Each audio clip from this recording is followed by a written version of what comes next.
नमो अरिहन्ताणं नमो सिद्धाणं नमो आयिर्याणं नमो वज्रायाणं नमो लोहे सर्वसाहूणं।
नमः समय साराय स्वानुभूत्यासकास्ते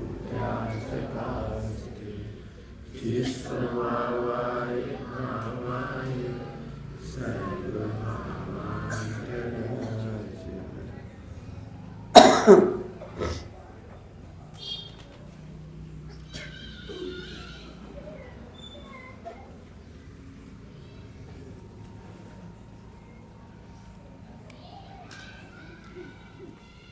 सुबह तक जो लाइन पढ़ाई थी, पढ़ा तो दी 4 लाइन आपने।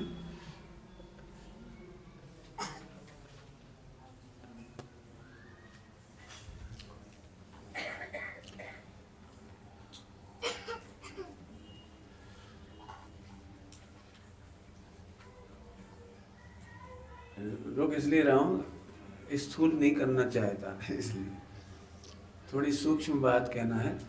2, 5, 10 मिनट जितना लगेगा। स्थूल नहीं कहने के मन में थोड़ा रुक रहा हूँ। और भी बात, सुबह होता तो शायद बहुत अच्छे से प्रेजेंट होती, लेकिन इस समय आप भी हारे थके हो, लेकिन मेरा मन है इसलिए थोड़ा कह रहा हूँ। करने का अवकाश न जिसमें पूर्ण प्रभु सुख धाम है, स्वाश्रय पूर्वक स्वयं होए सुख, वस्तु व्यवस्था सहज यही, सुख का है एक उपाय यही।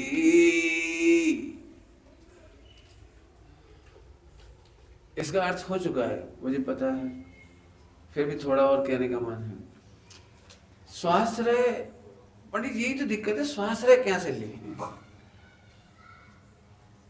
सुबह को बता दिया मैंने, स्वाश्रय पे ध्यान देने लायक बात है।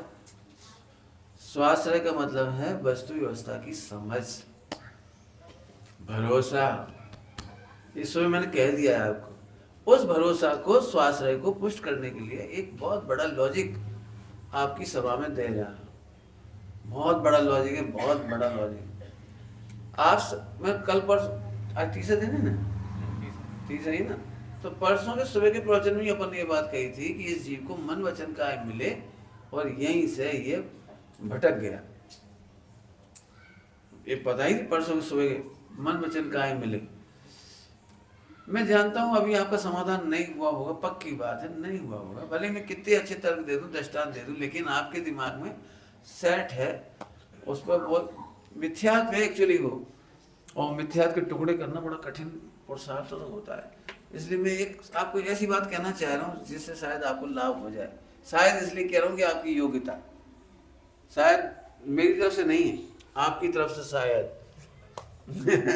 आपकी योग्यता होगी तो बिल्कुल काम हो जाए। हम सबको ये लगता है कि फिर पढ़ने लिखने से फायदा क्या होगा, फिर क्यों पढ़े जब हम अपने परिणाम नहीं सुधार सकते। तो एक क्वेश्चन, जब हम अपनी पर्याय बदल नहीं सकते, इतना पढ़ करके नहीं बदल सकते, चार गति के भय से नहीं बदल पाते, स्वर्ग मोक्ष के लोभ से नहीं बदल सकते, समोसरण में जाके नहीं बदल सकते, तो फिर ऐसे स्वाध्याय से फायदा क्या? क्वेश्चन। हमें तो ये लगता है कि हम मन वचन काया तीनों से प्लान करके खोटे परिणाम रोक सकते हैं, बुरी पर्याय अनवांटेड रोक सकते हैं और सम्यक पर्याय कर सकते हैं, सुखी हो सकते हैं। ये पूरे विश्व का मानस है, पूरे विश्व का मानस। समझ गए ना? मन वचन काया से हम चाहें तो अच्छा कर सकते हैं, प्लान करके अच्छा कर सकते हैं और खराब से बच सकते हैं। इतना तो सबको समझ में आ गया होगी नहीं? प्रश्न तो मैं आपसे अब ऐसे जवाब देना चाह रहा हूं कि हमारा तुम्हारा क्षोभसम ज्ञान तो बहुत कम है, हमारी स्टडी तो बहुत कम, नथिंग, समुद्र में बूंद के बराबर है। 3 लोग 3 काल में केवल ज्ञान भी असमर्थ है। काय के अर्थ में बता रहा हूं? करने को अवकाश न जिसमें, करने को इस विश्व में केवली भगवान भी एक पर्याय नहीं बदल सकते, दूसरे की नहीं, खुद की। छायक सम्यक्त भी खुद का कुछ नहीं बदल सकता, 96 रानियां नहीं रोक सकता छायक सम्यक्त। अवधि ज्ञान और मनो पर्याय ज्ञान मिलकर के भी जल्दी केवल ज्ञान नहीं ला सकता। क्या कह रहा हूं? अवधि ज्ञान मनो पर्याय ज्ञान मिलकर जल्दी केवल ज्ञान नहीं ला सकता, और केवल ज्ञान भी समय से पहले मोक्ष नहीं जा सकता। सुना तो हो गई लॉजिक, लेकिन बहुत ठोस लॉजिक है। हमें ईगो है, ईगो, इसको अनंतानुबंधी ईगो कहा है, अनंतानुबंधी मान कसा है। मैं अपने मन वचन काया से स्वाध्याय करके, पढ़ के, लिख के, त्याग के, सुन के, प्रवचन सुन के, इमोशनल होकर, टीवी देखकर, एनी हाउ, पंडित जी ऐसा कैसे हो सकता है कि हम गलत को करते चले जाएं, गलत जान करके भी करते चले जाएं? तो मैं कह रहा हूं गलत जान करके भी केवल ज्ञान नहीं रोक पाता। तुम्हारी हमारी तो बात ही हटा दी अभी हमने। अब आप पढ़ लिए प्रथमान योग, पढ़ लीजिए। प्रथमान योग में ध्यान से सुनिए, प्रथमान योग पढ़ करके भी हम ये नहीं समझ पाते हैं कि एक भी पर्याय में किसी की चलती नहीं, और उसमें हमने केवल ज्ञान ले लिया। इस समय मेरा तुम्हारा ज्ञान नहीं लिया कि पंडित, लेकिन ऐसा, अब देखो लॉजिक से तो यही लग रहा है ना कि गलत को जानने के बाद कोई क्यों करेगा, इस परिणाम से नरक जाती तो क्यों करेगा? हमें तो बचपन से सिखाया गया है ना, गलत काम करने वाला नरक जाता है, कुशील के मामले में नरक जाता है, झूठ बोलने वाला नरक जाता है, रात्रि भोजन से नरक में जाता है, अनचना पानी पीता है नरक में जाता है। हमें तो खूब दिए गए ना संस्कार, बताओ फिर सुधरे क्यों नहीं? 3 कसाय चौकड़ी के अभाव होने पर भी जो पर्याय होनी है रुद्र की उत्पत्ति में निमित्त, भावलिंगी संत और भावलिंगी आरिका का निमित्त बनना है तो बनना है, न उसे सर्वक बदल पाएंगे, और अभी नहीं, इन फ्यूचर भी नियम पक्का है। जितने रुद्र उत्पन्न होने हैं वे होते ही हैं, और उनकी विधि यही है। जितने तीर्थंकरों की शादी होनी है तो होनी है, रोकी नहीं जा सकती। अब तो इससे बढ़िया कोई लॉजिक हो सकता है? नहीं पंडित जी, आप उधर की बात छोड़ो, वर्तमान में तो हम कर सकते हैं। मैं आपका ये कह रहा हूँ, ये अनंतानुबंधी मान का सहाय है कर्तव्य का, कि शास्त्र पढ़कर 4 गति के भय से, स्वर्ग मोक्ष के लोभ से, और हम बहुत समझ जाएंगे तो गलत परिणाम को रोक लेंगे। और मैं कह रहा हूँ आप एक परिणाम नहीं रोक सकते। मैं डिबेट के लिए तैयार हूँ। डॉक्टर का एग्जाम्पल ले लीजिए, डॉक्टर का एग्जाम्पल। आपको क्या लगता है? डॉक्टर खूब अच्छी तरह से जानता है कि तंबाकू खाने से कैंसर होता है। उन्हीं के सर्टिफिकेट से लिखा गया 85% कैवेंडर के पैकेट पर और पुड़िया के पैकेट पर कि इससे कैंसर होता है। तो फिर पूरे वर्ल्ड के डॉक्टर तो नहीं खाते ना? अरे बोलो ने, नहीं खाते ने? सब तो मैं भी नहीं कह रहा। सब कह के हम क्यों झूठ बोले? जिनकी योग्यता है नहीं भी खाते, लेकिन खाते हैं ना, उनसे पूछ भी लो, पूछो तो बिल्कुल वीडियो दिखा देंगे क्या कहलाती है, डॉक्यूमेंट्री दिखा देंगे, प्रोजेक्ट दिखा देंगे, बीमारियां बता देंगे। अरे इतना बढ़िया लेक्चर देंगे कि दुनिया सुधर जाए, और बे पर्दे के पीछे जाकर अब बताओ क्या करें। एक नहीं है, आप जिस क्षेत्र में मांगोगे उसकी बात कहता हूं। जो व्यक्ति कहता है रिश्वत नहीं लेना चाहिए, वो रिश्वत लेता पकड़ा जाता है। जो साधु संत कहते फिरते थे कि किसी स्त्री को बुरी नजर से नहीं देखना चाहिए, भी उसमें पकड़े जाते, जेल जाती। क्या क्या करोगे आप? ऐसा कहकर के मैं आपको डिमोरलाइज नहीं कर रहा हूं, मैं ये कह रहा हूं कि पर्याय की स्वतंत्रता को जो भंग करना चाहता है, हमारे पंडित साहब ऐसा कहते थे, मतलब पहले से ही कहते थे, गुरुदेव की बात से बात प्रसिद्ध हुई। जैसे इस पंडित साहब की रचना में है, जैसे सीता एक सती है और जैसे सती का मान भंग करने वाला रावण दुर्गति में जाता है, ऐसे ही द्रव्य की पर्याय सती है। लिखा है ना, रचना में लिखा है, द्रव्य की प्रत्येक पर्याय सती है, वो अपने पति की है, उसमें किसी की नहीं चलती, और जो इसमें डिस्टर्बेंस करता है वो चार गति में चला जाता है। मैं ये सिद्ध करना चाह रहा हूं। तो फिर पंडित जी ऐसे तो हम हाथ में हाथ धर के बैठ जाए, हाँ यही तो हम चाह रहे हैं। ये हाथ में हाथ धर के बैठ जाओ, बहुत बढ़िया। हाथ में हाथ धरने का मतलब पढ़ते हो भजन में, हाथ पे हाथ धरे करना कुछ न रहा जैसे। आप लोग जल्दी से आचार्य कुंभ स्वामी का नाटक पढ़ना, मैंने पूरी 100 पेज की जीवनी लिखी है। जीवनी तो क्या कहना चाहिए, मैं जीवनी कह के फंसना नहीं चाहता हूं। मेरी कल्पना के आचार्य कौन कौन, ये समझ लो, मैं ऐसी कह के बच सकता हूं, नहीं लोग मेरे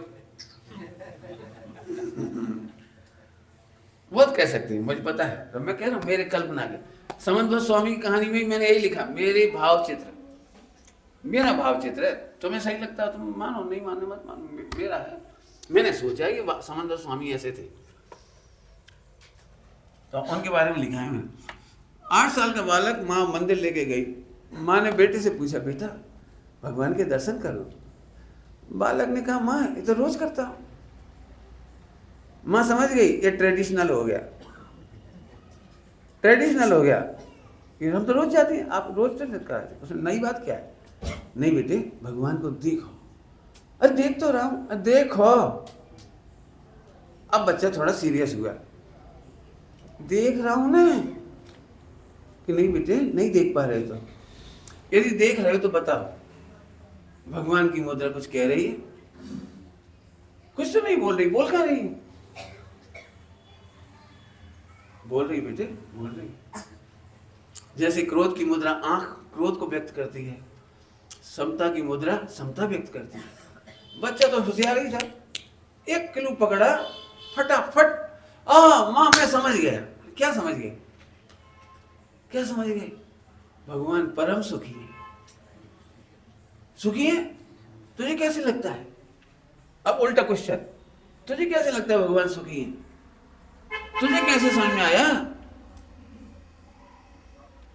माँ भगवान के नयन कह रहे हैं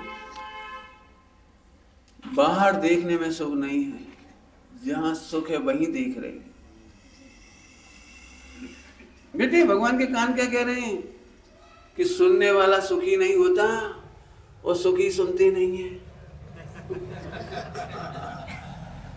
बेटे भगवान की हस्त मुद्रा क्या कह रही है? अब तो समझ गए फार्मूला। कुछ करने वाले सुखी नहीं होते हैं और सुखी कुछ करते नहीं हैं। भगवान के चरण क्या कह रहे हैं बोलो? जो चलते हैं वे सुखी नहीं और जो सुखी हैं वो। एक एक चीज है, बोलना, आंख होगा ना, सब एक एक चीज का लिखा है उसमें। वाह बेटा पढ़ना, उसी में पढ़ लेना। कैसे सम्यक दर्शन हुआ, कैसे सारी चर्चा हुई, वो आगे पढ़ लेना, उसी में पढ़ लेना। अब मैंने इसीलिए मैंने कहा मेरी कल्पना है, उसमें क्या दिक्कत है? मुझे इस बात से बड़ी तकलीफ हुई कई बार जब मैं पूरे देश में अपने विद्वानों से भी सुनता हूँ, आदर्श माता थी जीजाबाई। मुझे जीजाबाई से कोई तकलीफ नहीं, लेकिन जब मेरे घर में कोई जीजाबाई नहीं हुई, मरु देवी अच्छी माँ नहीं थी, अतलंग निकलंग की माँ अच्छी नहीं थी, हम आइडियल अपने घर में नहीं देख सकते। मुझे आइडियल दिखाने के लिए वहां जाना पड़ेगा। इसलिए मेरे दिमाग में आया कि हमारे आइडियल पर्सन की मम्मी कैसी होती थी वो बताऊं। वैसे मैंने अकलंग निकलंग में भी खूब निखारा। ईगो की भाषा नहीं समझना, लेकिन निखारा मेरा भाव चित्र है ना, मैं इसलिए कह रहा हूँ निखारा मैंने, उसकी जिम्मेदारी मेरी है इसलिए कह रहा हूँ। पढ़ना उसमें बहुत अच्छे से। वापस आओ, पर्याय का कर्तृत्व अनंतानुबंधी मान का सार है, अनंतानुबंधी ईगो। तो सब फिर हम अपने परिणाम को सुधारने के लिए निश्चय से तो कुछ नहीं कर सकते, तो व्यवहार से तो कुछ करेगी नहीं। अब जी एक और गाड़ी आ गई, अटक गई ये तो आपकी बात सही है, निश्चय में तो अपन कुछ कर नहीं सकते। एक ऐसे टोटनोमनी साहब ने कहा है, क्या है वो, की बात है। नहीं वो नहीं, मूड होकर भविष्य को मानता है। अब अपन कर ही नहीं सकते निश्चय, नहीं बता लो, बताओ निश्चय कुछ कर ही नहीं सकते। चलो तो व्यवहार के नाम से कुछ करो। मैंने इसने मान का सहाय को मायाचारी में कन्वर्ट कर दिया, कर्तव्य बुद्धि को मायाचारी में कन्वर्ट कर दिया। निश्चय से नहीं, हम व्यवहार से कर सकते। सुनो, व्यवहार नए किसे कहते हैं, पहले व्यवहार नई परिभाषा सुनो। निमित्त उपादान में निमित्त की परिभाषा सुनो, परिभाषा बता रहा हूं। निमित्त उपादान में निमित्त की परिभाषा, निमित्त एक पर्याय पर आरोप है, निमित्त एक पर्याय पर आरोप है, द्रव्य नहीं। निमित्त एक द्रव्य पर आरोप नहीं, वो पर्याय पर आरोप है। 3-4 बार वजन दिया है, जो स्वाध्यायी नहीं होंगे वो शायद मेरे भाव को ना पकड़ पाए। लेकिन जब पर्याय पर ही आरोप है तो उसको भी तो कोई कर नहीं सकता, तो व्यवहार नहीं के माध्यम से ही करता तो कैसे आया। निमित्त भी तो खचित है ना, किसको सम्यक दर्शन में कौन निमित्त होना है, कब निमित्त होना है, काल लब्धि, भवितव्य, होनहार, एक एक चीज खचित है ना।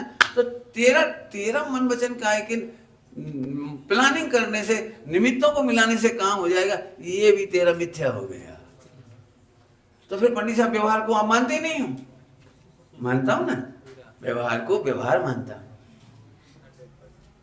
पंडित जी आप जहर को मानते हो कि मानता हूं, शत्रु को मानते हो कि मानता हूं, क्या कि शत्रु को शत्रु मानता हूं।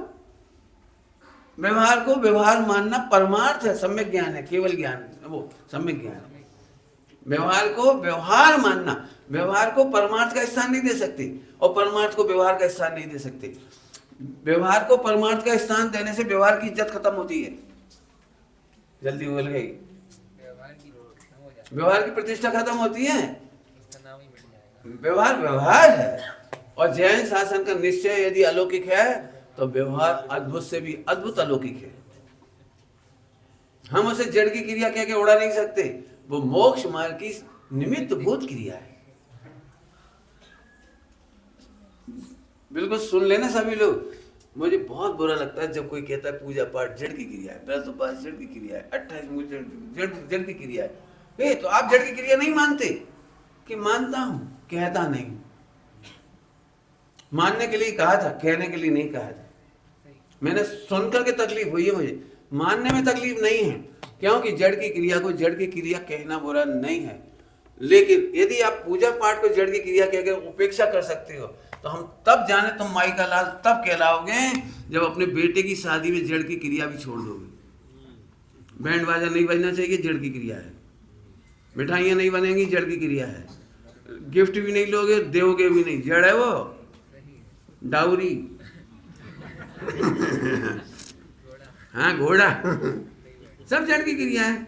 और हाथ से हाथ का मिलाना जड़ की क्रिया है। बरमाला क्या के लिए चाहिए, जड़ की क्रिया है। तेल चंदन काय के लिए, जड़ की क्रिया है। शादी में कितना % योगदान है तेल चंदन का? 1% नहीं करना, कसम खाओ। और उसी समय कहना जड़ की क्रिया करो। व्यवहार के बिना तीर्थ की लोप हो जाएगा। बोलने वाला नहीं रहेगा। बताओ, व्यवहार का लोभ करने से परमार्थ तीर्थ तीर्थ तीर्थ तीर्थ का लोभ हो जाए। व्यवहार का निषेध करना महापाप है। अनुभूति में शुद्धोपयोग में निषेध होता है, इसके पहले कहीं नहीं होता। करते नहीं हो जाता। शुद्धोपयोग में होता है, करना नहीं है। और शुद्धोपयोग शुभोपयोग जो क्रिया, जो आचरण निमित्त निमित्तिक क्रियाएं हैं, उनकी उपेक्षा करने से द्वेष का बंध होता है। भक्ति का भक्ति है, भक्ति हो, भक्ति क्या लिखा है बोलो? परमार्थ भक्ति अधिकार, व्यवहार भक्ति अधिकार। शब्द बोलो, क्या क्या लिखिए बोलो। 10 प्रकार की भक्ति है मुनिराजों की। आचार्य भक्ति, योग भक्ति, श्रुत भक्ति, निर्वाण भक्ति, भक्ति परम भक्ति, उड़ा नहीं थी। इसमें क्या रखा है, इसमें क्या रखा है? अब जब एक जगह बोला ना, सब जगह करके दिखा देना। मार्केट में बिजनेस करते हो, वहां कह के देखना जड़ की क्रिया है। रोटरी क्लब में जाओगे तो वहां बिल्कुल नियम पालोगे, जड़ की क्रिया नहीं दिखेगी वहां। तीर्थों में क्या रखा है देखो, भगवान ने क्या कहा है। योगिंदु देव ने, हे आत्मा तू कहाँ जड़ तीर्थों में प्रवृत्त रहा है, एक बार चैतन्य तीर्थ में प्रवृत्त। हमें पता है, हमें पता है, लेकिन मना करने से इधर नहीं है। जाओ, मैं थोड़े में समझ जाए ना, बहुत प्रेम से समझा रहा हूं उनको। हाँ, जड़ की क्रिया कहीं नहीं जाती, समझी जाती है। देखो, निश्चय व्यवहार का 1-2 दृष्टांत देके समझाता हूँ, सबको समझ में आ जाए, बच्चों को भी, इसीलिए दृष्टांत दे रहा हूँ। पहले एक दृष्टांत देता हूँ। बोलो भाई, निश्चय से पत्नी का सर्वस्व कौन है? पति। बहुत बढ़िया, कौन है बोला? बहुत बढ़िया। इसका मतलब स्त्री का लिए सर्वस्व पति है, सर्वस्व। तो बाकी और कोई तो सर्वस्व कुछ बचा ही नहीं ना। अब तो बाकी सब पर पुरुष हो गई ना। पति स्वयं पुरुष और बाकी सब पर पुरुष। तो एक काम करो, आज सारी महिलाएं घर जाएंगी और सासू से कहेंगी, ये पर पुरुष को, अपने हस्बैंड को हटाओ मेरे सामने से। ससुर पर पुरुष, देवर पर पुरुष। अब यहाँ तक तो ठीक है, कोई दिक्कत नहीं। हाँ, अजय बहुत बढ़िया। बेटा तुम भी पर पुरुष, गेट आउट। और जब अपने पीयर से भैया आएगा, यू आर पर पुरुष। अब आगे ना दिक्कत आ गई कि नहीं आई? अरे पर पुरुष कहना नहीं चाहिए, कहना नहीं चाहिए, मानना चाहिए। बाहर में तो ये कहते हैं, आप नहीं होते तो हम कैसे रहते। सास ससुर का अनंत उपकार है। आज ससुर जी की वजह से हम जिंदा है। आज ससुर जी नहीं होते तो क्या होता। भाषा ऐसे बोलती। शादी होती है, शादी तो उसके गीत गाए जाते हैं। तो एक भी महिला पर पुरुष के गीत नहीं गा सकती कायदे से। समझ गए कुछ क्या कह रहे हो? अब बलुआ हुआ, बनने की तारीफ करते। बनना क्या बोलते हैं आपके? बनने की बोलते। अब बनने की तारीफ करते हैं तो हर महिला को दोष लगेगा। लड़की वाले देखने आए देवर को, और भाभी इतने गुणगान कर रही है, इस हमारे देवर जैसा पुरुष नहीं है दुनिया में कोई। नहीं है ना, नहीं है ना हमारे देवर जैसा। बोलो, कहती तो है और पति भी सुनता है। किसी को आपत्ति नहीं है। क्यों? निश्चय के स्थान पर निश्चय और व्यवहार के स्थान पर व्यवहार। समझ गए होंगे सारी बात। फिर भी तुम्हें सुनना हो तो हम दूसरा दृष्टांत और दे रहे हैं। यदि हम व्यवहार का लोभ करेंगे तो कितने कष्ट होंगे, कितने कष्ट होंगे, वो आप समझ लो। एक व्यक्ति ने पहली बार पढ़ा कि दुनिया में एक जीव है, बाकी सब पुद्गल की पर्याय है, वे सब पुद्गल है। अब उसे लगी भूख। अब बड़ी दिक्कत, कैसे बोले? बोलो, क्या बोलना था वो पहले बता देता हूँ, फिर वो क्या बोला वो भी बोलूँगा। उसे भूख लग रही थी तो सुबह सुबह उसे दूध पीना था, गाय का दूध।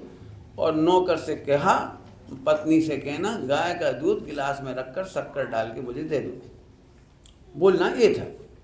अब उसकी बड़ी आपत्ति, व्यवहार तो बोलना ही नहीं, व्यवहार तो बोलना ही नहीं। अब उसने बोला, हे पुद्गल, पुद्गल से कहना पुद्गल का पुद्गल पुद्गल में डाल के पुद्गल डाल के मुझे दे दो।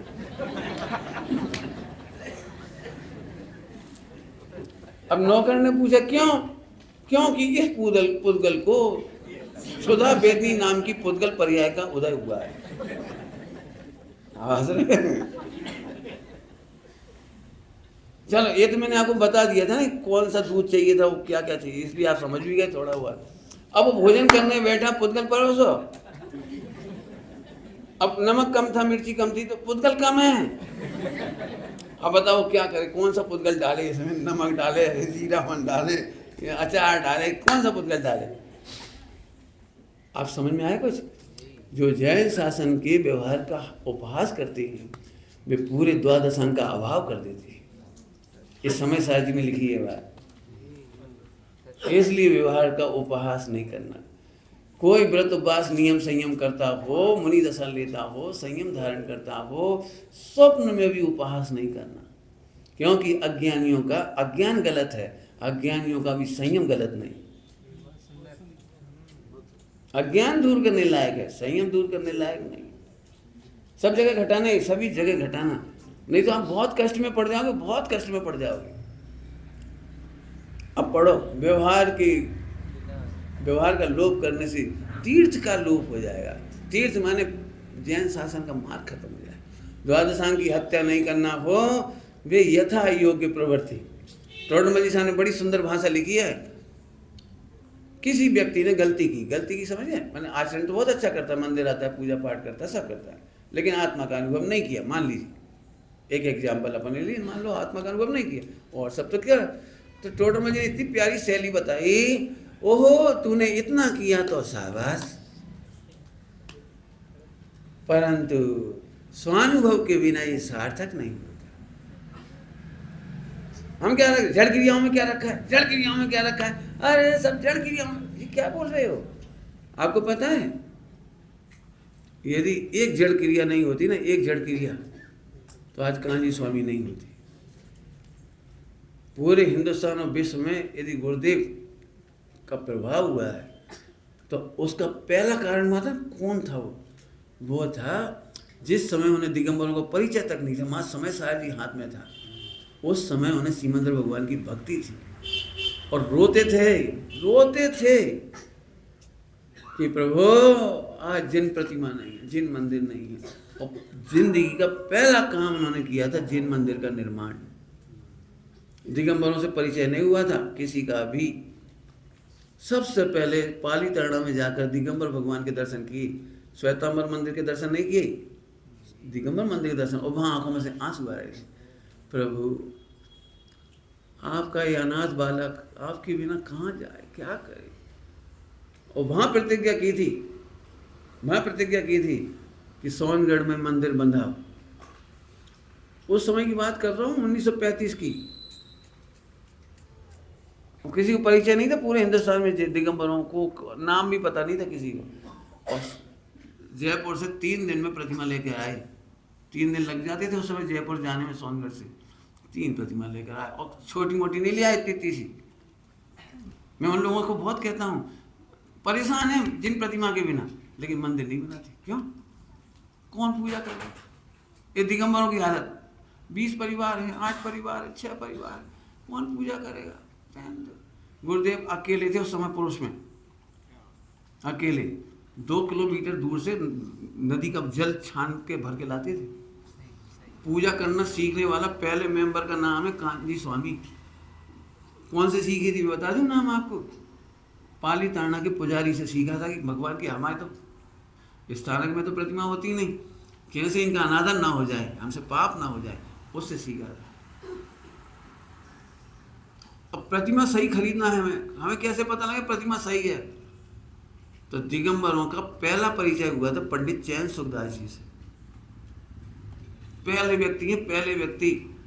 और चैन सुखदास जी जयपुर की सबसे बड़ी हस्ती का नाम है। उनसे बात की, भैया हमें स्थानक से आए, दिगंबर जैन हुए, लेकिन हमारे भगवान का परिचय नहीं है, आप हमें भगवान की सही निर्दोष प्रतिमा दिलवा दो। उन्होंने प्रतिमा दिलवाई। फिर पंच कल्याणक हुआ, तब तक दिगंबर जैन जोड़े ही नहीं थे। पंच कल्याणक में एक भी दिगंबर जैन नहीं था, एक भी कह रहा हूं। कर्नाटक साइड के दिगंबर भट्टा, वो क्या नाम है, भट्टारक पद्धति वाले, वो थे भगवान दास जी, जिन्होंने पहली प्रतिष्ठा कराई थी। मैं कहने का मतलब ये बता रहा हूँ, यदि वो प्रतिमा नहीं होती, वो मंदिर नहीं होता, तो मैं पूछता हूँ कौन व्यक्ति सोनगढ़ जाता। हम सोनगढ़ से पालीताना चले जाते, लेकिन वहाँ नहीं रुकते। लेकिन जैसे ही पता लगता है ये मंदिर है, लोग उतरते थे। गिरनार जी जाते थे, रास्ते में पड़ता था तो उतरते थे, दर्शन करते थे। और धीरे धीरे धीरे अब समझ में कौन सी जड़ की क्रिया ने प्रभाव ना कराए, अब बता दे। नहीं तो हम में से कौन जुड़ता, तुम बता दे। कभी अनादर मत करो, स्थापना निक्षेप का अनादर मत करो। पूजा पाठ, भक्ति, खान पान, शुद्धता, रहन सहन, आहा, इसका अनंत उपकार है। आप क्या समझ रहे हो? यदि मेरे योग्य जल नहीं होता तो मैं औरंगाबाद में आ पाता? बताओ, यदि मेरे योग्य राख के बजे मजे बर्तन नहीं होते तो मैं आ पाता? बोलो, क्या आप जड़ की क्रिया कह रहे हो? अब देखो, निश्चय भी इतना ही ऊंचा समझा रहा हूं, एक भी पर्याय में करने की गुंजाइश नहीं है, और निमित्त के नाम पर और व्यवहार के नाम पर भी करने की गुंजाइश नहीं है। तो सब खचित है, तो हम क्या करें? आनंद।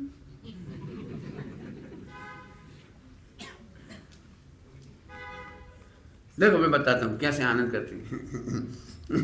पुराने जमाने में शादी होती थी ना, तो एकदम भार लग जाता था ऐसे, हर महिला सिर पे ऐसे, ओह इतनी जल्दी शादी, 15 दिन बाद 4 किलो पापड़ बेलने हैं,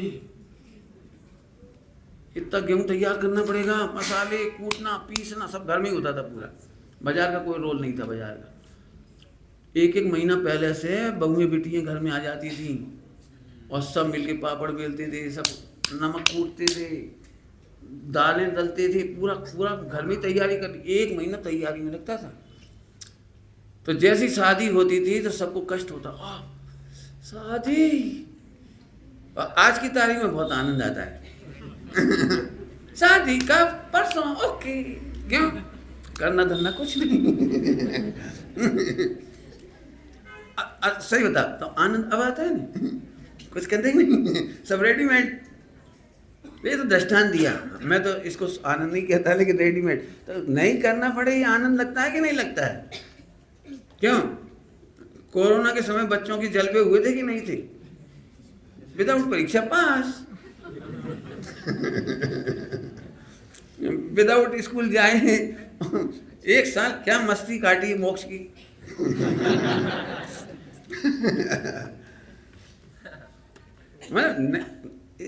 जैसे ही पता लगता है कि बिना ही करे कुछ हो रहा है, तो इस आनंद कहलाता है। पुराने जमाने की फैक्ट्री और आज की फैक्ट्री में फर्क हो गया।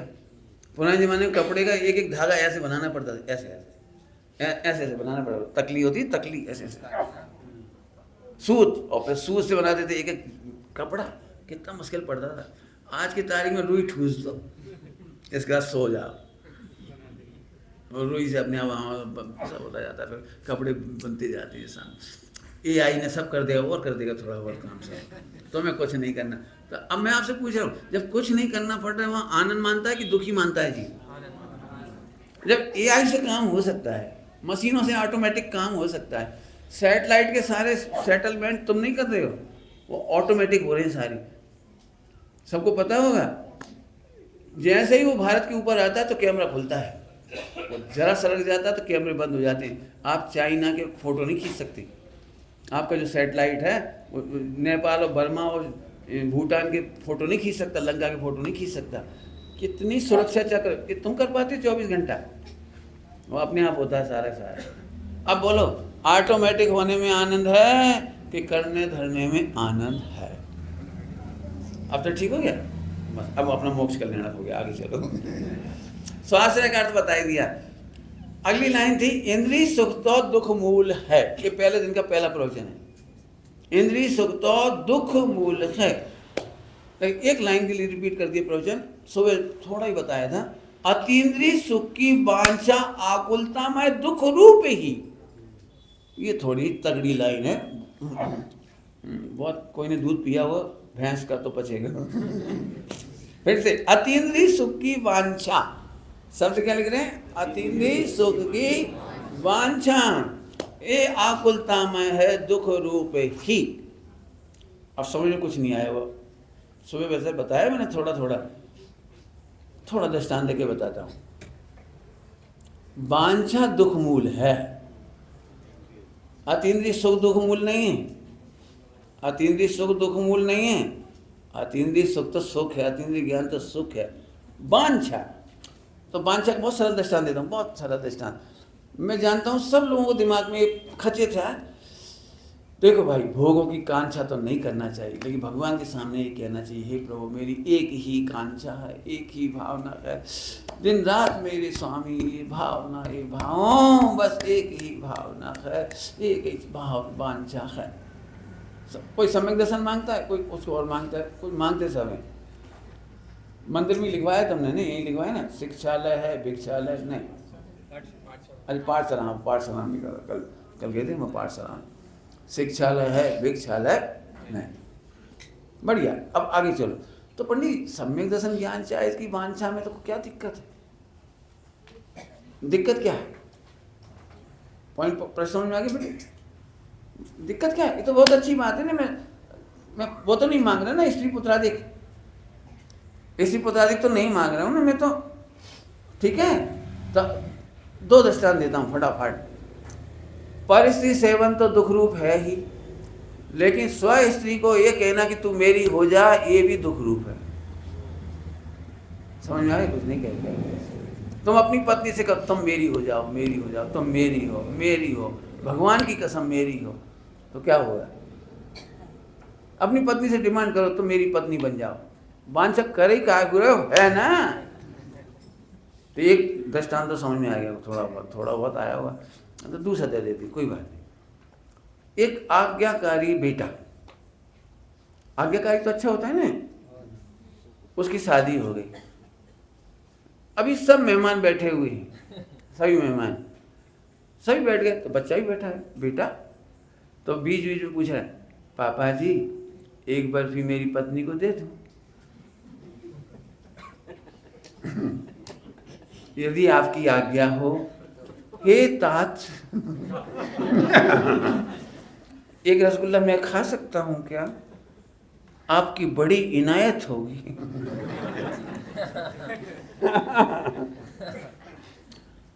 बाप सिर पीट लेगा।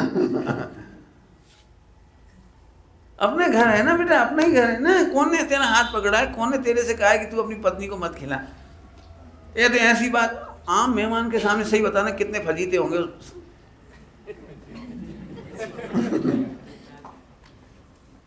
फिर उसने धीरे से कहा, पापा जी 10 रुपए मिल जाए तो थैंक यू। बोले क्यों? वो पत्नी के लिए लक में लाना है, पाउडर क्रीम। आप समझ रहे हैं? अरे बेटा अपना घर है, वांछा की क्या जरूरत है? बिना वांछा के भोग करो, ये तुम्हारा घर है। ऐसे बिना वांछा के भोग होता हुआ वांछा करना पाप है। जो रत्नत्रय ऑटोमेटिक होती हो, जो ज्ञान दर्शन चारित्र सुख का वेदन आप होता हो, और तुम भगवान के सामने वांछा करती हो, ये है वो दुखमय, ये है वो आकुलतामय। अरे रे, हमारे भगवान के दरवाजे पर 5 इंद्रिय के विषय भोगों की भीख तो नहीं मिलती, लेकिन रत्नत्रय भी भीख में नहीं मिलती। भीख से नहीं मिलते, शान से मिलते। जरा भजन करा कुछ अंतर, भीख में नहीं मिलते हैं।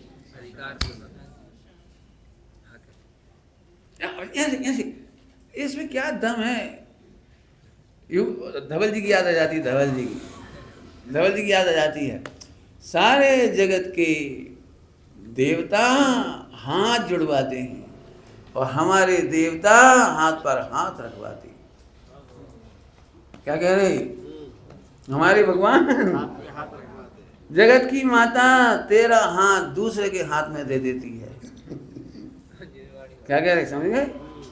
जगत की माता, मोही माता तेरा हाथ दूसरे के हाथ में दे देती है, और जिनवाणी माता तेरा हाथ तेरे हाथ में देती है। भगवान की तरफ भी नहीं बढ़ाने देती। एक बहुत प्राउड की बात बता रहा हूँ, बहुत प्राउड की बात। भगवान का भक्त भिखारी नहीं होता, और रत्नत्रय की भी भीख नहीं मांगता, केवल ज्ञान की सुख की भी भीख नहीं मांगता। दृष्टांत ही दे सकते हो, और तो क्या करें। फिर वही बाप बेटे आए बाप बेटे, छोटा बच्चा था, पहली बार गया पार्टी में, डफर पार्टी में पहली बार गया, तो उसको तो पता ही नहीं क्या करते हैं वहाँ पर, तो पता ही नहीं, पहली बार गया तो कोई बात नहीं, पहली बार गए तो उसको बड़ी हेजिटेशन होता है, डर लगता है। तो पापा पापा तो ने कहा, पापा ने कहा बेटा डरने की कोई ज़रूरत नहीं है, तू मुझे देखते रहना, मैं इतना इशारा बोल, मुझे देखते रहना। अब पापा जी तो थोड़े पैसेंस वाले होते हैं, जब तक 25 लोग नहीं आए तो शुरू नहीं होता भोजन, तो बैठ जाती, तब तक वो खेलता रहा, लेकिन नज़र पापा को देखने पर थी। जैसे ही पापा उठे दौड़ के आ गया, खेलना बंद कर दिया। पापा ने हाथ धोए, पप्पू ने हाथ धोए, पापा ने प्लेट उठाई, पप्पू ने प्लेट उठाई, पापा ने रसगुल्ला लिया। अब आगे क्या होना चाहिए? पप्पू ने रसगुल्ला ले लिया, कोई बात, पापा ने जो लिया पप्पू ने भी ले लिया। अब पापा रसगुल्ला खींच के, अब यही पप्पू से गलती हो गई। पापा मजा आ रहा है, आपका कितना पुण्य का उदय है ना, क्या आस्वादन कर रहे हैं आप रसगुल्ले का पप्पा, आपको देख करके दिल बताओ। अब ऐसे समय में क्या करना है बेटा, एक ही आपको फार्मूला दिया था, जो मैं कर रहा हूं वो करो। अब समझदार बच्चे को क्या करना चाहिए? पापा ने उठाया, तूने उठाया, पप्पा ने मुंह में, कितना सरल है सम्यक दर्शन, बताओ। अच्छे से कॉपी कर लो। ऐसे भगवान जिनेंद्र की प्रतिमा निहारो, देखते ही मत रहो, तुम तो मजा ले रहे, आनंद चतुष्ट है, आनंद सुख तुम्हारी तो चटके लगी तुम्हारे तो मजे हैं, तुम्हारे तो सुख है, तुम्हारा जाती, अरे चुप, देखा इतना सरल था। अब तो समझ में आ गई बात। तो इंद्रिय सुख तो दुखमय है दुखमय ही है, दुखमय। अतीन्द्रिय सुख की वांछा आकुलता में, दुख रूप ही दुख रूप ही, वांछा नहीं करना। बहुत सरल है, बहुत सरल। तीसरे का दृष्टांत और दे देता हूँ। मिश्री की डली सामने रखी है और हम हाथ जोड़े जा रहे, हे मिश्री कृपा करो, मेरा दूध मीठा करो, बस मैंने आपकी बड़ी प्रशंसा सुनी है, 3 लोग 3 काल में, तुमसी महिमा में दूसरी नहीं, हे मिश्री प्लीज। अब ये दुखमय है कि नहीं बता, क्यों? प्रेयर करना चाहिए, प्रे करना चाहिए कि उठा के क्या करना चाहिए बताओ? ऐसे ही आत्मा की हो या परमात्मा की हो, मार कोई अलग है।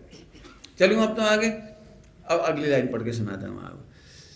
परमात्मा को सुखी बनाने का ज्यों कभी विकल्प न हो लोग क्या कह रहे, जैसे क्यों आपको कभी ऐसा लगता है चलो परमात्मा को आज सुखी करिए आए। जो स्वाध्याय नहीं करते ना वो लोग तो करते हैं। महावीर जी वगैरह में देखा है मैंने, एक व्यक्ति ऐसे बोला, बेचारे भगवान मच्छर बैठे थे, क्या गुजर रही होगी, अपन तो आके मच्छरदानी बैठ जाते भगवान पे क्या गुजर रही हो, कोई व्यवस्था तो करना चाहिए, ठंड के दिनों में थोड़ा बहुत लगाना चाहिए हीटर वीटर। बेचारे स्वाध्याय नहीं तो क्या करे, कौन करे, समझ में आ रही बात? इसलिए स्वाध्याय करना चाहिए। देखो, परमात्मा को सुखी बनाने का ज्यों कभी विकल्प न हो, विस्मय विस्मय विस्मय विस्मय, विस्मय से समझ गए? शाश्वत परमात्मा का सहज रूप सुख दिखे नहीं, तुझे सहज रूप से जो सुख है वो दिखता नहीं है, ये विस्मय होता है। शाश्वत परमात्मा को सहज सुख दिखाई नहीं दे रहा है, इसका विस्मय है। पढ़ो भाई, देखो, शाश्वत परमात्मा का सुबह थोड़ा वर्णन कर दिया था। शाश्वत परमात्मा तुझे उसका सुख दिखाई नहीं देता, सहज सुख दिखाई नहीं देता, इसका हमें विस्मय होता है। जोड़े नाना सामग्री, परिग्रह, जोड़े नाना सामग्री, भोगों में सुख पापी ढूंढे। दीदी बोल रहे हो, अर्थ तो समझ में आ रहा होगा। कौन ढूंढ रहा है सुख? भोगों में सुख पापी ढूंढे। भोगों में सुख कौन ढूंढ रहा है? भोगों में सुख कौन ढूंढ रहा है? क्या कोई घबराने की बात नहीं है। एक तो शाश्वत परमात्मा है और कहाँ को ढूंढ रहा है? ऐसी बात है, घर में चक्रवर्ती अपना हस्बैंड हो और सामने वाले घर में पहुंच गई, क्या हमें आप गुलाबी चूड़ियां दिलवाओगे? बोले क्यों, तेरा हस्बैंड? हाँ ठीक है, आपकी चूड़ियां बहुत अच्छी। ऐसी स्त्री है जैसे कोई स्त्री अपने समर्थ पति को छोड़कर असमर्थ के पास जाए, इससे ज्यादा और क्या हो सकता है? क्या बोल रहा हूँ? हाँ, तुझे सर्वत्र सदा संतुष्ट करने में समर्थ पति चक्रवर्ती, उसे छोड़कर तू विषयों की भीख मांगने चला जाए, इससे ज्यादा क्या हो? क्या कर दे बता। भोगों में सुख और ढूंढ, ध्यान से सुनना, भोगों को भोगने वाला पापी नहीं कहा, सुख ढूंढने वाला पापी कहा। भोग भोगने का निषेध नहीं है, सुख मानने का निषेध चल रहा है। क्यों कह रहा हूं ये बात? क्योंकि आपको अब भी क्वेश्चन खड़ा हो जाएगा, फिर तीर्थंकर की शादी क्यों करती हैं, वे भी 6 खंड क्यों करते हैं, 96 रानियां क्यों होती है? तो वे भी, समझ में आ गया कि नहीं? तो आगे विरुद्ध हो जाएगी बात। मैं ये नहीं कह रहा हूं तुम सब पापी हो। देह और देह की परिवर्तना, संतति का होना, पत्नी आदि का होना, बच्चों का होना, व्यापार धंधा होना, एक कर्माधीन परिणति है, औदैहिक भाव है, उदयाधीन है, उदयाधीन है, औदैहिक भाव है, और तू उसमें सुख ढूंढता है, ये पापी है। आया, समझ में आया कि नहीं आया? थोड़ा दृष्टांत देता हूँ, हल्का कर देता हूँ, टाइम है ना, गाड़ी में आकुलता तो नहीं होगी, तो दृष्टांत देता हूँ। देखो बहुत सुंदर दृष्टांत। कुंवारे लड़कों से कहना है मुझे, कुंवारे लड़कों, जब उनकी पहली शादी होती, पहली माने शादी तो पहली होती माने शादी होती है ना, तो उसके तत्काल बाद की बात है, उसको पहली कह रहा हूँ, शादी के तत्काल बाद। अब वो सबसे बड़ी दिक्कत होगी पति के पास, माने जो हस्बैंड है, लड़का जिसकी शादी हो गई, वो पत्नी के गुणगान कैसे करे, उसे समझ में नहीं आता।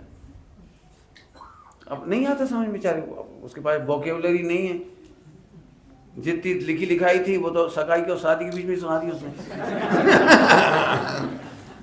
जितने डायलॉग थे वो तो खत्म हो गए। तो अब उससे एक गलती हो जाती है, वो तुम नहीं करना, इसलिए कुंवारों को सुना रहा हूँ, है नहीं? बहुत सुनने लायक डायलॉग है, सुनने लायक है। तो जैसे ही वो उसने पराठा बनाया, पराठा समझते हैं क्या? पराठा, तो उसने पराठा खाया, तो अब पत्नी की तारीफ कैसे करे बेचारा? तो उसने एकदम कहा, ओ ना भूतो ना भविष्यति, ऐसा पराठा आज तक नहीं खाया, और आज तो पहली बार जीवन में मुझे लगा कि मैंने कुछ खाया है, तबीयत खुश हो गई। अब इसका अर्थ उल्टा निकल गया, इसका अर्थ ये निकला कि इसकी मम्मी ने इसे कभी भी पराठा नहीं खिलाया और ऐसा टेस्टी नहीं खिलाया और ऐसा नहीं खिलाया। तो पीहर में जा कर के उसने बड़ी दया के साथ बोला, मेरे बिना बेचारे दुबले हो रहे थे, जब से मैं गई हूँ तब से उन्हें थोड़ी बोले, पहली बार ऐसी दाल खाई, कभी नहीं। बेचारों ने कभी पराठे नहीं खाए, मैं तो खूब घी भर देती हूँ, अच्छी खिला देती हूँ, पेट भर खा लेते बेचारे। मुझे यही चिंता है उन बेचारों का क्या हो रहा होगा, मैं पीहर में हूँ। अब समझिए मैंने क्या समझाया आपको। यह झूठी प्रशंसा करके आपने अपने माता पिता की प्रतिष्ठा खो दी। अब यही बात घूमते फिरते मम्मी के कान तक आ रही, वो डायलॉग। उस दिन बेटी को बुलाया, बेटे इधर आओ। हमने तुम्हें कभी खीर नहीं खिलाई, पराठा नहीं खिलाया, फला नहीं खिलाया। नहीं मम्मी खूब खिलाया। तो फिर जी क्या कह रही है? अब फंस गई। अरे भाई, जो सुख परमात्मा से मिलता है और तू भोगों का सुख बोलता है। जिस माता ने तुझे पाल पोस करके बड़ा किया और तू कह रहा अब तेरी वजह से जिंदा हूं, तेरी वजह से जिंदा हूं, तुम प्राण हो हमारी वजह। इनका क्या हुआ? एक झूठा डायलॉग मार डालता, ये कहना है मुझे, झूठा डायलॉग। पहली भाषा मैं इसलिए कहता हूँ कुंवारी लोग बिल्कुल लिख के प्रैक्टिस करो। कौन सा वाक्य बोलना और नहीं बोलना। माता पिता हमारे प्राण हैं, यदि वे नहीं होते। एक पुरानी किताब है 150 साल पुरानी, उसका नाम है बनीता बोधनी। हो सकता है तुम्हारे ग्रैंडफादर की ज़माने की पुस्तक है, और भी ग्रैंडफादर हो सकते हैं। उस ज़माने की किताब तुम्हारी कहीं रखी हो घरों में तो पढ़ने लायक है।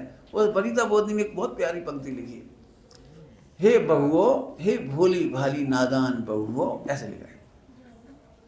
यदि तुम अपने पति के व्यवहार से संतुष्ट हो, अपने पति के व्यवहार से संतुष्ट हो, तो ये सारा उपकार अपने सास ससुर का जानना। इतनी बढ़िया डायलॉग लिखा है। यदि तुम्हारा पति आज दारू पी रहा होता तो तुम जिंदगी भर कैसे दुखी होती। यदि वो सिगरेट पी रहा होता तो उसकी बदबू से कैसे जिंदगी भर परेशान होते। यदि वो माँ बहन गाली बकता होता तो तुम्हें कितने कष्ट होते। यदि नहीं कमा रहा होता तो तुम्हें कितने कष्ट होते।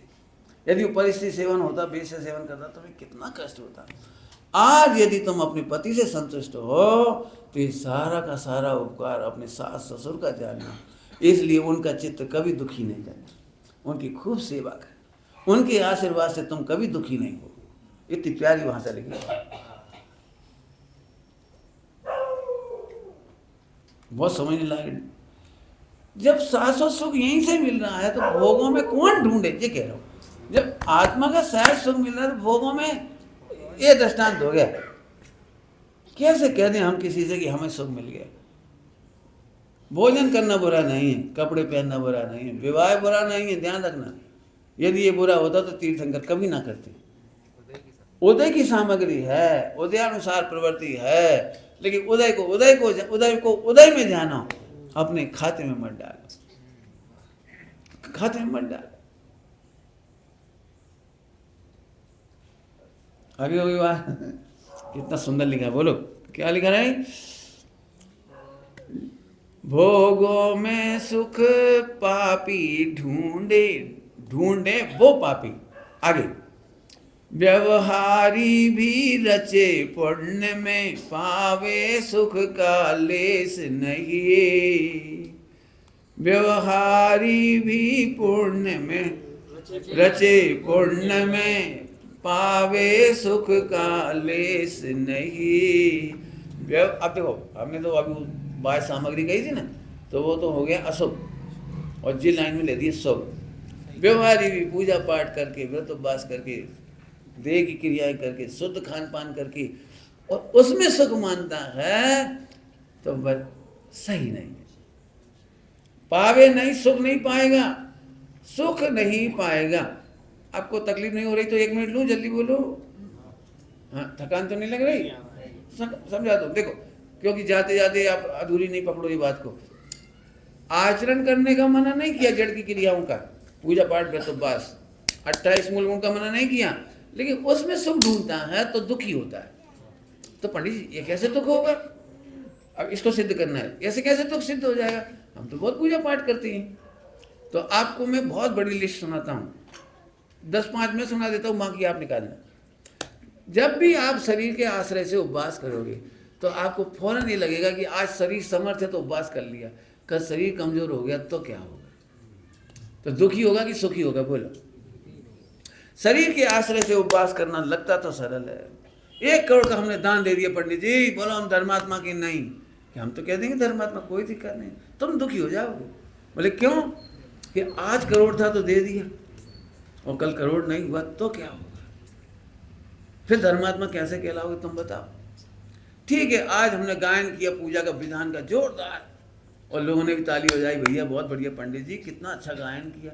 ठीक है, यहाँ तक तो सब ठीक है, लेकिन जब गला खराब होगा फिर क्या होगा, सो बताओ। बोलो तत्काल दुख होगा कि नहीं होगा? बोलो होगा कि नहीं होगा? बोलो। मैं कह दूं कि वर्ष में केवल आपको 12 उपवास करने हैं और मोक्ष, आप 12 महीने तक दुखी रहेंगे। भूल ना जाऊं, भूल ना जाऊं, भूल नहीं जाऊं, वो 14 का उपवास, 14 का उपवास, 14 का उपवास, भूल नहीं जाऊं, भूल नहीं जाऊं, भूल नहीं जाऊं। ए भैया भाई याद दिला देना, 14 का उपवास एक भी कैंसिल हो गया तो निगो चला जाऊंगा, तो भय रहेगा ना उसे। अब मान के चलो उसे बहुत बीमार हो गया एक बार वो, अब उसे एक ही लग रहा मेरा मोक्ष गया, मेरा मोक्ष गया। एक अंतिम उपवास रह गया, हे भगवान किसी तरह मैं उस तारीख तक जिंदा रह जाऊं, तो 24 घंटे दुखी होगा। अब आप बताओ, क्रियाओं से मोक्ष कहना सरल रास्ता है या बिना कुछ किए मैं आत्मा हूं ये प्रसन्नता में मोक्ष हो रहा है ये सरल है? आप बोलो बोलो बताओ। ये तो डिसीजन दे दिए बच्चे ने, बिना कुछ किए मोक्ष हो तो ये सरल है। आप और बोलो। महिलाएं नहीं, मैं समाधि की बात करता हूँ। मैंने समाधि के टाइम विद्वानों को, त्यागियों को रोते हुए देखा है। उसी दिन से मेरे दिमाग में समाधि मन की चर्चा शुरू हुई, उसी दिन से। सन 87 की बात है, 86-87 की। मैंने एक बहुत बड़े विद्वान हमारे भोपाल में थे, और जब वो विश्व स्तर पर हो गए, साल 2 साल या 6 महीने जो भी, वो मंदिर नहीं जा पाए, तो हम लोग मिलने गए राजमल जी के साथ, पंडित राजमल जी साहब के साथ मिलने गए। तो उनकी जो दुखद पीड़ा सुनी थी उसने मुझे हिला दिया। हमारा सारा धर्म पानी में चला गया, सब मट्टी हो गया, अब हम मंदिर नहीं जा पा रहे, बिना मंदिर के खाना पड़ रहा है, बिना मंदिर के पानी पी रहे, रो रहे बिल्कुल। उस दिन मेरा भी, मैंने सोचा ये तो यार बड़ी प्रॉब्लम हो गई, मरते समय बुढ़ापे में क्या हो सकता है अपने साथ भी क्या पता। उस दिन से मैंने फिर समाधि की स्टडी शुरू करी, तो समाधि मरण पे मैंने बहुत काम हुआ। आज की तारीख समझ में आता है कि समाधि मरण देह के अधीन मानेंगे तो रोएंगे, स्वभाव के अधीन मानेंगे तो हर हाल में हंसेंगे। स्वावलंबन का नाम समाधि है, देह का नाम समाधि नहीं है, देह के आश्रय से नहीं होती। अब ऐसे सब जगह लगा दे। मैंने आज प्रवचन सुना दिया आपको, कल प्रवचन नहीं सुना पाऊँ तो मैं दुखी हो जाऊंगा। आज मेरा क्षोभसम है, पूछो कहीं से भी, मैं बता दूंगा। आज खुश, लेकिन ये खुशी क्षणिक है, कल क्षोभसम नहीं रहा तो मैं दुखी हो जाऊंगा। बेटा पहले हमें भी सब याद थे, अब भूल गए। दीनता पैदा करे उसका नाम धर्म नहीं। 10 तो मैंने दे दी हुई, जल्दी गिने। एक भी पराश्रय लोगे आप दुखी हो जाओगे। कितना सरल, कितना सरल, कितना सरल, सहज का धंधा। बराबर समझ में आया? एक अंतिम दृष्टांत, गुलाब के फूल में से खुशबू उड़ना कितना कठिन है। समझ में नहीं आया तो फिर समझाता हूं। कागज के फूल में मैंने इत्र लगाया, आहा, और क्या होगा बता सकते क्या होगा? इत्र के बल पर कागज का फूल की खुशबू हो सकता है बहुत अच्छी लगे, नकली माल ज्यादा अच्छा लगता है, लेकिन गुलाब के फूल को पराधीनता नहीं, इत्र नहीं छिड़कना पड़ेगा, उसमें से अपने आप खुशबू निकलती है। और कागज के फूल, कपड़ा के फूल, उसका तो बुरी हालत है। समझ गए नहीं सब लोग? ऐसे ही स्वभाव से परमात्मा बनना सरल है, स्वभाव के आश्रय से समाधि सरल है, और शरीर के आश्रय से तो इतना सा भी धर्म करना आकुलता मय ही है। तो साहब हम पुण्य नहीं करें, कौन ने मना किया कि हम आचरण नहीं करें? हमने पहले ही कह दिया, बहुत अच्छा महल खड़ा किया है जब ने, हम कब मना कर रहे हैं? केवल सुख मानने का निषेध कर रहे हैं। हम बैंड बाजे बजवाने का निषेध नहीं कर रहे हैं, और बैंड बाजे बजवाने का नाम साथ दिए, इसे मानने का निषेध कर रहे हैं। अब फिर क्या करूं, मेरा झूठ बोल दिया मेरे। एक अंतिम दृष्टांत, बोलो भाई, लड़की की शादी करने के लिए कितने काम करने हैं? जल्दी लिस्ट बनवाओ। उसमें सारी लिस्ट बता दी, मंडप बनाओ, म्यूजिक, ऐसा। और एक आखिरी में आपने बता दिया लड़का, वो भी लिख ले रहे 100वें नंबर पर। ठीक है ना, 100 काम है। पहला काम मंडप बनवाना, निमंत्रण कार्ड आ जाए, सब 100 काम, दहेज भी ला के रख लिया, सब कर लिया, और आखिरी में 100वें नंबर पे एक लड़का भी लिख दिया। अब लड़का नहीं मिले जब तक 99 काम तो अपन कर ही ले रहे। अरे कर लियो, उसमें क्या करना तो है ही, पहले करो चाहे बाद में करो। लड़का मिलेगा तब करना, अपन पहले करना, अपन पहले ही कर लिए सारे काम 99। और अक्षय तृतीया के दिन करेंगे ये काम अपन। इतने लड़के आएंगे सड़क पर किसी न किसी को। क्या छोड़ो। हाँ चलो 99 काम कंप्लीट हो गए। तो कितने % शादी हो गई बेटी की? अरे बोलो ना, परसेंटेज लगा भाई, कैलकुलेट करो। 100 में से 99 काम हुए। हाँ बोलो, % बोल बेटी। अरे तुम्हें गणित नहीं आता क्या? हैं? बस समझ गए? ऐसे ही स्वानुभव के बिना सारी क्रियाएं 1% भी धर्म नहीं कहलाते। 99 काम किया हमने अनादिकाल से, लेकिन एक स्वानुभव को जाना नहीं। जाना नहीं निज आत्मा, पंडित हुए तो क्या हुए। सुना होगा पहले का भजन है, त्यागी हुए तो क्या हुए। ध्यान रखना, परमार्थ के बल पर व्यवहार का लोभ करना नहीं है, सहज हो जाता है शुद्ध उपयोग में। इसके अलावा उपेक्षा करने से, द्वेष करने से, तिरस्कार करने से, उपहास करने से हमको दर्शन मोहिनी का बंद होता है। जल्दी बोल गया कोई पॉइंट्स? काय का बंद हो जाता है? दर्शन मोहिनी का बंद होता है। ऐसा कैसे दर्शन मोहिनी का बंद हो जाएगा? तो एक काम करो, पति के सामने पति का फोटो को तो कोई वैल्यू नहीं है। पति का फोटो थोड़ी कागज है वो तो। पति का फोटो ले, क्या होगा आगे बोलो। अरे तो मूर्ख हो, तुम्हारी तो इज्जत कर रही हूँ, फोटो पे किए ना। नहीं समझ में कैसे? जिस घर में पति की फोटो पे पैर रख दे पत्नी, तो पति कितना खुश होगा? कल तक बता देना। अरे फोटो कागज है, तेरे लिए कागज है, वहां पति है। ऐसे ही संस्कृति का तिरस्कार अनंतानुबंधी है। क्या कह रहा हूं? संस्कृति का अनादर करके आज तक कोई शुद्ध उपयोग में नहीं पहुंचा। सू की दू क्या कहा? संस्कृति का व्यवहार, संस्कृति का अनादर करके आज तक कोई शुद्ध उपयोग में नहीं पहुंचे। ओम नमः शिवाय।